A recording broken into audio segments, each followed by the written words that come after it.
In this video, I'll be installing a Eonon backup camera in my 2013 Mazda 3, and it's going to work with the Eonon stereo head unit that I've already installed.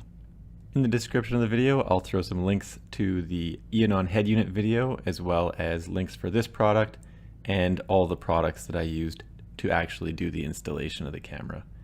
Taking it out of the box, camera's very basic, just a little square cube, has a little base plate on it, where you can put two screws through it, and there are two connectors. One is a power connector and one's the actual video output connector. The box has two small screws in it, but they're very generic screws. You can use whatever you want. And there is a foam piece that is sticky on both sides, so it's like a two-sided sticker, and it's going to mount onto the camera so that you can stick it to your bumper and then you can screw through it as well. Now, pulling out the rest of the cabling here, there are obviously two ends to this, and it is enough to go front to back on the car. The first side is for the camera. Obviously, everything's color-coded and pretty straightforward. And there's also a power connector to connect to your reverse lights and a ground connector to connect to a ground. On the other side, there's one input for your monitor, and there's also what they call a trigger wire to alert your head unit that the vehicle is in reverse. Now, they do provide a wiring diagram in the manual, pretty basic, but I do not wire it that way. I do not wire my camera to the 12 volt at the reverse lamp. All I do is wire it to the ground at the reverse lamp, and instead of a trigger, I wire it directly to a 12 volt source up at the head unit. But you'll see that in the video, and I'll put timestamps in the video as well to make it easier to bounce around in the video if there's only specific things you're looking for. Now, obviously I've removed this in the video for the Eonon head unit installation, but really all you need to do is to take off this one piece that has the two air conditioning vents on it. And I'm just using a flathead screwdriver in this case. Really just need to pop the corners up, and then it'll be loose enough for you to remove it.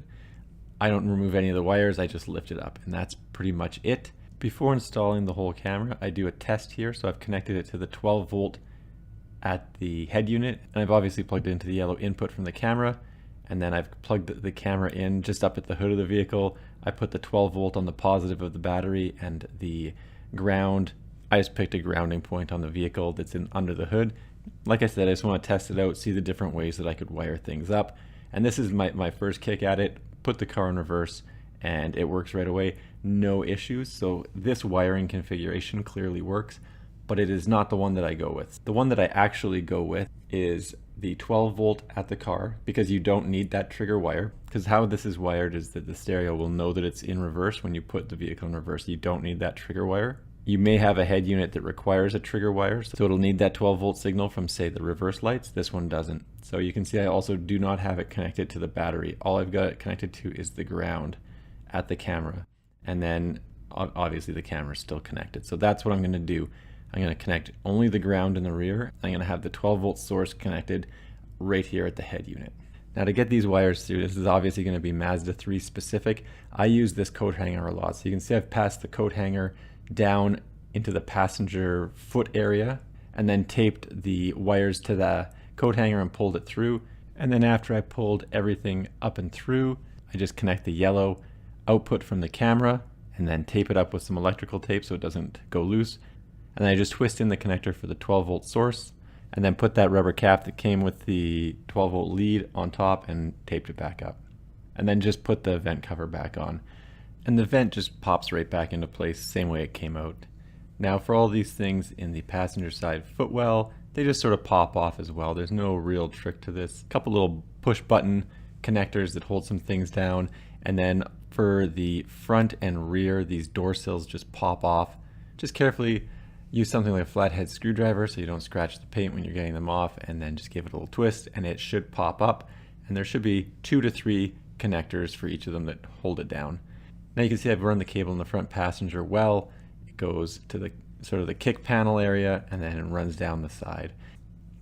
And once again, for the area between the two doors, I'm going to use the coat hanger just so I don't have to pull that out as much. Again, push the coat hanger through, tape the wires to it, and then pull the coat hanger through in reverse. And that just makes it easier so the wires don't get all tangled up or stuck inside of those kick panels.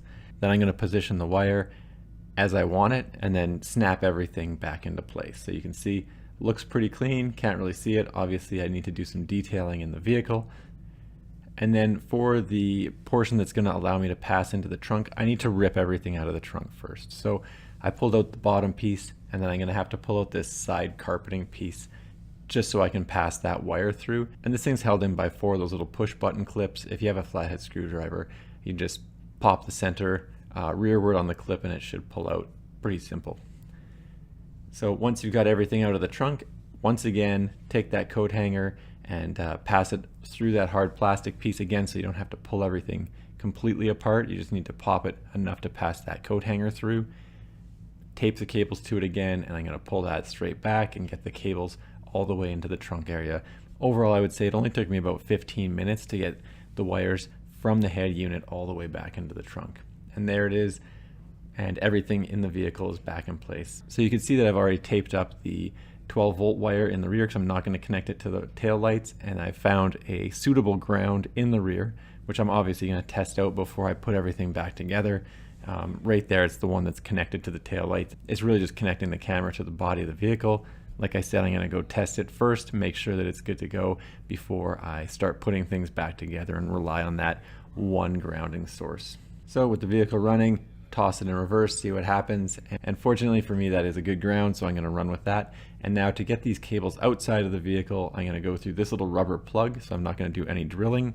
Should you decide to drill through the frame, obviously you could get it right to where the spare tire is, which might actually be the best spot for it, and then all your wiring is inside of the car. The way I do it, some of the wires are going to have to go outside of the vehicle, and I'm also going to need to get some extension wires. So I do a trip to the parts store, I get some wire, I get some zap straps, and I get a few of these electrical connectors. I do put an electrical connector on the ground just to make it more of a positive connection, and I extend the grounding wire so I can get everything outside of the vehicle, and then I just use one of those wire-to-wire connectors to affect the extension of that ground wire. So I had to add about 2 feet to the ground wire.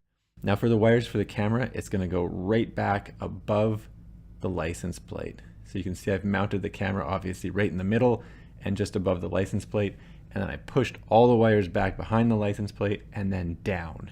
Behind the license plate and then straight down. And then I've just connected all the wires. So like I said, unfortunately I did make all the connections outside of the vehicle, not what I really wanted. And then I do connect the wires inside of the vehicle as well with some zap straps, and then I tape that hole up. And then really I just throw all the carpeting back in, put all the little clips in place, and that's it. So the trunk looks good, and then this is what it looks like underneath. Like I said, you got to use some zap straps somewhere, and this is where I used them. So there's a couple attachment points, and I've kept the wire nice and tight, and then obviously I've taken some electrical tape and really wrapped up those connectors so that I don't get any water inside of them. Again, not ideal. Maybe it'd be better to drill through the body of the car and get those connections into the spare tire area, but I didn't want to do that at this point in time. So I'll see if this works, and I think it's going to work just fine. Obviously the camera's working, everything's good to go. Like I said, I used the 12-volt at the front of the vehicle because I didn't need to use the backup lights as a trigger to tell the head unit that the vehicle's in reverse, because the head unit already knows that. Anyway, that's how I wired it up. The camera works fine. Thanks for checking out my video. Don't forget to like and subscribe.